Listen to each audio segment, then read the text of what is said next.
Hey guys, Brady here, and let me talk about my most disappointing movies of the year. Now, there's only about like 3 or 4 of these, so this is going to be like a really quick video.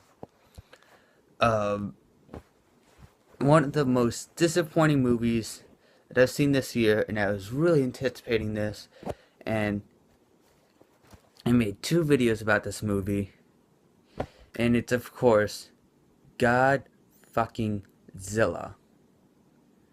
I was expecting destruction after destruction.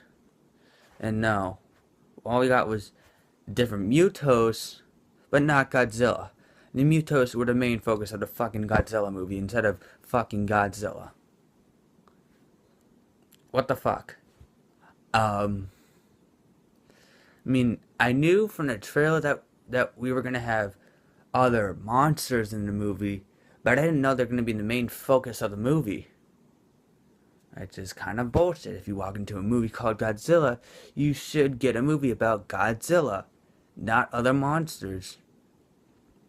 It should have been called like Godzilla versus. It would have been more understanding that there was other monsters in the movie, and that the other monsters were the focus, and not so much Godzilla.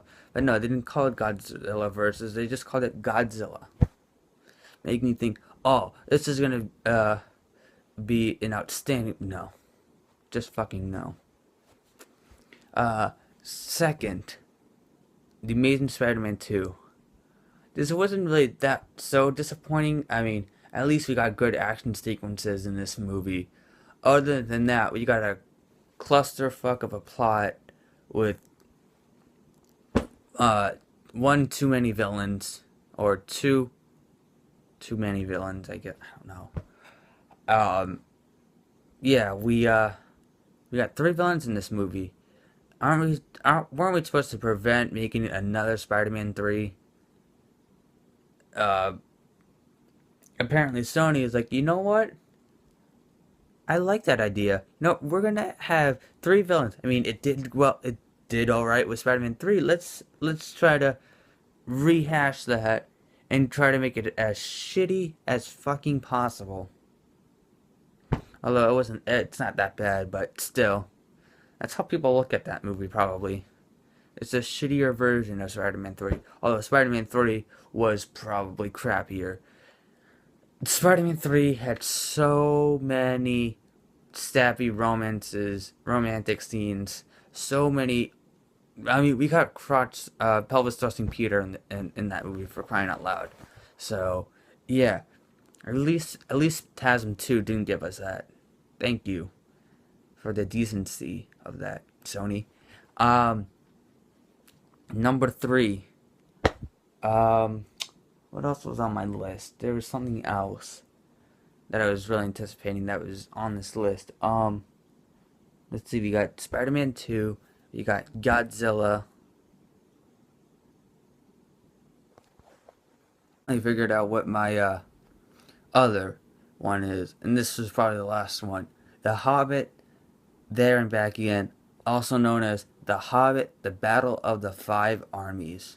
Holy fuck, that's a long title, but not as long as Alexander the Horrible. Never mind. I'm not gonna try to say that title anymore, because that was another crappy movie. But that's not on this list because I wasn't anticipating it that much. So, The Hobbit: The Battle of the Five Armies. I don't know how the fuck Josh, or aka Mr. Family Guy 1 fan, liked this movie. He said that this was the best out of the Hobbit trilogy.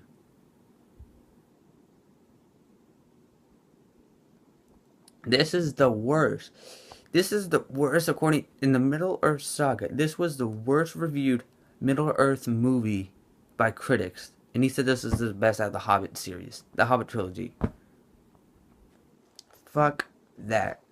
This movie had everything going for it. Okay, the first 2 films, action packed. We got we got rocks fighting each other.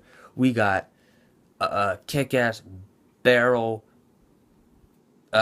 water flume ride looking thing in the second movie. This movie had a cool battle sequence at the end of the movie. But that's it. Legolas and that one orc battling each other, hunting falls, and Legolas is like jumping on the rocks and trying to get to the orc. That was a really cool and really choreographed action scene in this. Other than that, this movie had annoying characters. Cough cough. The Luke Evans' son. I'm in a Hobbit movie. I gotta do whatever the fuck I can to do good. Hated that kid. Fuck him. Fuck him. Fuck. Here's a drinking game. Count how many times I said the F word in this video. Also, the kids in the Hobbit, the second Hobbit movie, were also annoying. I'm in a Hobbit movie. Dad, Dad, shut up. I hate like no name actors and child actors in a movie. I mean, it's good if you're like Abigail Breslin or Spencer. Well, they fell off the face of the earth. We don't know they're not really in shit anymore. But those kind of child actors, those are great actors. Hiring new child actors like the fucks we got in the last two Hobbit movies, they were horrible, horrible actors. I didn't care for them at all. I wanted them to all die, but that's too harsh. I wanted an orc to just smash the living fuck out of them. Uh, but yeah. I thought since we got past all the story and stuff in the first two movies, I thought this was just gonna be like all battling and stuff. You think that the movie called Battle of the Five Armies would have a lot of battle sequences in this movie? No, they didn't even have that chariot scene in the movie. You know that chariot scene you saw in the first trailer? That wasn't even in the movie. I don't know why I'm complaining about that. That's actually not a big deal, but I would have liked to have seen it, at least. But no. The only battle we got was the battle at the end of the movie. I thought there were supposed to be more battles in this movie. But no, we got Smog in the beginning, and that's it. And then blowing up a town with fire and shit. But other than that, this movie was horrible. My least favorite out of the Hobbit saga. They keep, not the Hobbit saga, the Middle Earth saga, being Lord of the Rings trilogy and the Hobbit trilogy combined. I'm calling them this Middle Earth saga. Uh, Maybe this is actually just, yeah, it's actually a little bit more disappointing than Godzilla. Maybe. Uh, this is just horrible. I gave this 3 stars, and I gave Lord of the Rings 1, 2, and 3, Hobbit 1 and 2, 5 stars, and this got a 3 star.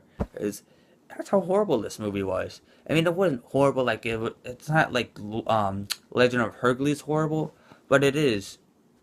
But if you're walking in there expecting like a full on swords and shit type movie, you're you might as well watch like 300. Well, 300 didn't have any swords. It was mainly. Well, yeah, you might as well watch 300 again. And by the way, this is the shortest out of the Middle Earth saga. Not even 2.5 hours long.